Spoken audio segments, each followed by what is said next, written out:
నమస్తే. Welcome to our channel. Senior journalist Damu Balaji garu ఉన్నారు. వారితో మాట్లాడదాం. సార్ నమస్తే సార్. నమస్తే. సార్ 'గేమ్ చేంజర్' మూవీలో కొన్ని పాటలు తీసేశారు అంటున్నారు సార్. దానివల్ల ఫ్యాన్స్ కూడా చాలా గొడవ పెడుతున్నారు అంటున్నారు. అసలు ఏ పాటలు తీసేశారు సార్? అసలు ఎందుకని తీసేశారు పాటలు? పాటలు తీయలేదండి. ఒక పాట తీశారు. సో దాంతో ఇప్పుడు గొడవలు అయిపోతున్నాయి. Okay sir. కాకపోతే ఏంటంటే సినిమా దీని మీద రకరకాల పుకార్లు అయితే వస్తున్నాయి. పాటలు లేవంట కదా అన్నట్టుగా కూడా రాస్తున్నారు. బట్ నేను చూసా కాబట్టి నానా హైరానా అనే పాట తీసేశారు. నానా హైరానా, ప్రియమైన హైరానా, అరుదైన హైరానా అన్నట్టుగా పాట లిరిక్ ఉంటుంది. అది నిజానికి బాగా హిట్ అయింది. దాదాపు 5,10,00,000 ఇందాక చూస్తే 5,10,00,000 మంది దాన్ని చూసారు యూట్యూబ్లో. సో అంత మంచిగా హిట్ అయింది అది. జరగండి జరగండి, నానా హైరా, ఈ రెండు మంచి హిట్ అయినాయి. అంటే ఆడియో పరంగా కూడా హిట్ అయిన పాటలు అవి. మరి అంత హిట్ అయిన సాంగ్ ఎందుకు సార్ తీసేశారు? అదే వస్తున్నా. అంటే మనకి ఫస్ట్ సాంగ్ మచ్చ మచ్చ సాంగ్ ఉంటుంది. అది చాలా బాగుంటుంది. వైజాగ్ బీచ్ ఇవన్నీ చాలా ఇంట్రెస్టింగ్ తీశారు. దాని తర్వాత ఇంకొన్ని మనకి నానా హైరానా చాలా మంచి పాట. అది రాసింది వచ్చి రామజోగయ్య శాస్త్రి అనమాట. లిరికల్గా కూడా చాలా బాగుంటుంది. దాని తర్వాత తమన్ దాని మ్యూజిక్ కూడా డిఫరెంట్గా చేశాడు. అంటే western and Karnataka fusion music చేశాడు దానికి. అందువల్ల అది ఒక సౌండ్స్ కానీ అన్నీ కూడా వెరైటీగా ఉంటుంది. అది నానా హైరానా ఒక మంచి మెలోడీ, డ్యాన్స్ కూడా మెలోడీ పరంగా వాళ్ళిద్దరి ఇది బాగుంటుంది అన్నమాట. కేఆర్ అద్వానీ అండ్ రామ్ చరణ్ స్టెప్స్ కూడా చాలా గ్రేస్ఫుల్గా బాగుంటాయి. తర్వాత పాడింది కూడా కార్తిక్ అండ్ శ్రేయ ఘోషల్ ఎంత స్వీట్ వాయిస్ ఉంటుందో మనకు తెలుసు. సో ఆ మెలోడీకి ఆమె చాలా పాపులర్ కదా, అది తీశారు. అట్లాగే దాని స్టెప్స్ కూడా బోస్కో మార్టిస్ అని ఒక కొరియోగ్రఫర్ దాన్ని చేశారనమాట. మొత్తం సాంగ్ కూడా మేజర్గా స్విట్జర్లాండ్లో తీశారు. సో వండర్ఫుల్ లొకేషన్స్ కానీ విజువల్గా కానీ చాలా బాగుంటుంది. స్క్రీన్ మీద చూస్తే చాలా బాగుండేది. కానీ ఇది మేజర్ డిసప్పాయింట్ సినిమాలో పాట రాకపోవడం. ఆల్రెడీ ఏంటంటే ఈ సినిమాకి బలం ఏదన్నా ఉన్నాయంటే విజువల్గా సాంగ్సే, background music, songs, Ram Charan Surya పెర్ఫార్మెన్స్లే ఈ సినిమాకి హైలైట్. అనేక మైనస్లు ఉన్నాయి ఈ సినిమాలో. నేను ఆల్రెడీ రివ్యూ చెప్పాను కాబట్టి మళ్ళీ చెప్పట్లేదు. కానీ అనేక మైనస్లు ఈ సినిమాకు ఉన్నాయి. ప్రధానమైన మైనస్ శంకర్, ప్రధానమైన ప్లస్ రామ్ చరణ్ పెర్ఫార్మెన్స్ లేకపోతే ఈ సినిమాను ఒక్కసారి కూడా చూడలేమండి. రామ్ చరణ్ పెర్ఫార్మెన్స్ కోసమే చూడాలి. ముఖ్యంగా అప్పన్న క్యారెక్టర్లో రామ్ చరణ్ ఇరగదీశాడు. అలాగే డిఫరెంట్ షేడ్స్ ఉన్న రోల్స్ కూడా దీంట్లో ఉన్నాయి రామ్ చరణ్కి. ఎందుకంటే ఒక ఆర్టిస్ట్కి డిఫరెంట్ రోల్స్, ఛాలెంజింగ్ రోల్స్ ఉండడం అనేది చాలాసార్లు లక్ అది. ఎందుకంటే ప్రతిసారి కుదరదు. సో అలాగా రామ్ చరణ్ని దీంట్లో కుదిరింది. అప్పన్న క్యారెక్టరు కంప్లీట్ విలేజ్ బ్యాక్డ్రాప్లో చేయడం, దాని తర్వాత ఐపీఎస్ ఆఫీసర్గా ఒక కోపిస్ట్గా చేయడం, దాని తర్వాత మళ్ళీ ఐఏఎస్ ఆఫీసర్గా మారడం, మళ్ళీ సివిల్స్ రాసి ఐఏఎస్ అవ్వడం, కలెక్టర్ అవ్వడం, తర్వాత పొలిటీషియన్ క్యారెక్టరు, ఇలాగా అతను డిఫరెంట్ షేడ్స్లో చాలా బాగా చేశాడు. కాబట్టి అదే బలం. సాంగ్స్ ఏమో మనకు అన్నీ కూడా విజువల్గా బాగున్నాయి. ఓవరాల్గా కొంత దోపు పైన కొంత అసంతృప్తి ఉంది. కానీ ఓవరాల్గా జరగండి సెట్ సాంగ్ కానీ, మచ్చ సాంగ్ కానీ, దాని తర్వాత అరుగు మీద చాలా బాగుంది. అది మంచి కాకర్ల శ్యామ్ రాశారు దాన్ని. అరుగు మీద ఆ సాంగ్ చాలా బాగుంటుంది. అంటే ఫ్లాష్ బ్యాక్లో వచ్చే సాంగ్ అది. అలాగా ఈ నానా హైరానా సాంగ్ కానీ పెట్టునుంటే బాగుండేది. కానీ పెట్టలేదు. దాంతో ఫ్యాన్స్ అంతా కూడా ఒక గోల చేస్తున్నారు.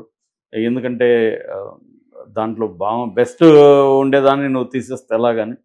దాంతో ఇప్పుడు మేకర్స్ ఒక స్టేట్మెంట్ ఇచ్చారు. అదేంటంటే ఈ సాంగ్ మేమేమి కావాలని తీయలేదు. యాక్చువల్గా ఇన్ఫ్రారెడ్ కెమెరా ఉపయోగించి ఫస్ట్ టైం ఇండియాలోనే ఈ సాంగ్ తీసాము. ఇన్ఫ్రారెడ్ కెమెరా వల్ల ఒక కొత్త ఫీలింగ్ ఇద్దామనేది మా ఐడియా. బట్ అర్లియర్గా మేము ప్రింట్స్లో ప్రాసెసింగ్ చేసినప్పుడు అది ప్రాబ్లం వచ్చింది. అది సరిగా ప్రాసెస్ కాలేదు. దాన్ని మళ్ళీ వేరే దగ్గర చేయిస్తా ఉన్నాము. అందువల్ల లేట్ అయిపోయింది, మేము అనుకోలేదు, కాబట్టి అది అయింది, మీరేమీ కంగారు పడకండి, మళ్ళీ మేము యాడ్ చేస్తాము, దీన్ని మేము 14th మీరు చూడొచ్చు, యాడ్ చేస్తాము అనేది చెప్పారు అన్నమాట. అయితే ఇక్కడ డౌట్ ఏమొస్తుంది చాలామందికి అండి, కావాలనే దీన్ని పక్కన పెట్టి మళ్ళీ దీన్ని యాడ్ చేస్తున్నట్టు, ఇంకా మళ్ళీ దీనికోసం వస్తారు కదా కొంతమంది అన్నట్టుగా వీళ్ళు కావాలనే విత్యాలు చేశారు. లేకపోతే ఇవాళ ఉన్న టెక్నాలజీకి వీళ్ళకున్న ఇంత బడ్జెట్లు 400 కోట్లు అంటున్నారు బడ్జెట్, అంత బడ్జెట్లు పెట్టి ప్రాసెసింగ్ ఇప్పటి వరకు చూసుకోకుండా ఉంటారా? ఎప్పుడో చూసుకొని ఉంటారు కదా. ఇది కావాలనే ప్లాన్డ్గా కావాలని పెట్టకుండా ఆపి తర్వాత పెట్టి మళ్ళీ రిలీజ్ చేస్తే అదొక వెరైటీగా ఉంటుంది, జనం కూడా మళ్ళీ దానికి వస్తారు అని. ఇప్పుడు పుష్పాలో కూడా మనకి 20 నిమిషాలు మళ్ళీ యాడ్ చేసి రీలోడెడ్ అని మళ్ళీ రిలీజ్ చేస్తున్నారు.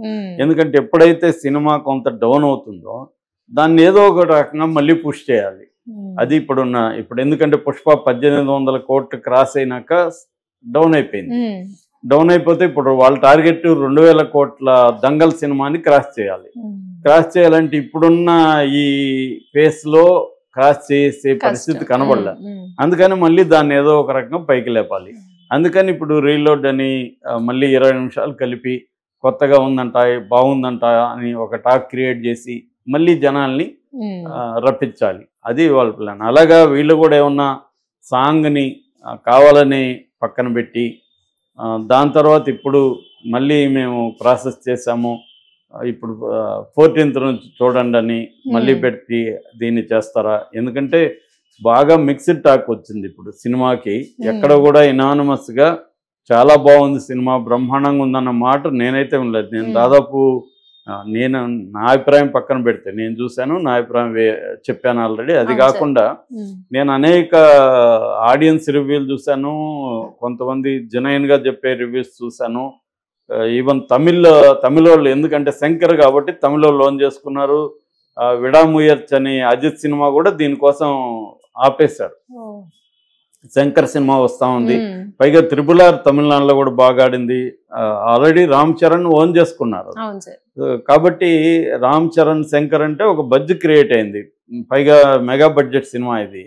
అందుకని తమిళ వాళ్ళు వాళ్ళు కొంత ఫ్యాన్స్గా ఉండరు కదా, రామ్ చరణ్ ఫ్యాన్స్ అంటే పొగిడేస్తారు. ఇక్కడ అట్లా కాకుండా వాళ్ళు ఎట్లా చెప్తున్నారు చూస్తే 90% అక్కడ ఆడియన్స్ ఇది బాగాలేదు, అసలు శంకర్ సినిమాలోనే వరస్ట్ అన్నట్టుగా మాట్లాడుతున్నారు. దీనికంటే ఇండియన్ 2నే బాగుంది అనేది కూడా చాలా మంది మాట్లాడారు.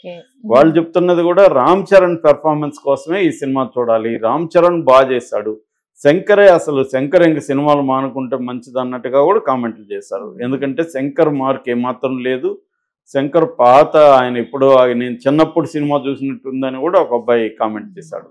అంటే ఇవాళ నిజానికి శంకర్ చాలా అడ్వాన్స్డ్గా గ్లోబలైజేషన్ తర్వాత వచ్చిన కల్చర్ని ఫస్ట్ టైం సినిమాల్లోకి తీసుకొచ్చింది శంకరే. అంత టైం అహెడ్గా ఉండే శంకరు జీన్స్ కానీ అలాంటి సినిమాల్లో మనం చూస్తే టెక్నాలజీని కూడా ఎలా తీసుకొచ్చాడు. అప్పుడు క్లోనింగ్లో డబుల్ యాక్షన్ అంటే ఎలా ఉండదో మనకు చూపించాడు. అట్లాంటి శంకరు ఇవాళ ఎప్పుడో ఇంకా తనకంటే వెనక్కి వెళ్ళిపోయాడు. సో అలాంటి ఫీలింగ్ ఉందని చెప్తున్నారు. సో శంకర్ ఏమన్నా మార్కు ఉందంటే ఓన్లీ పాటలే. అది కూడా చాలా మంది కామెంట్ అయింది, 75 కోట్లు పెడితే నేను కూడా తీస్తాను ఎందుకంటే మంచి పాటలని అంటున్నారు.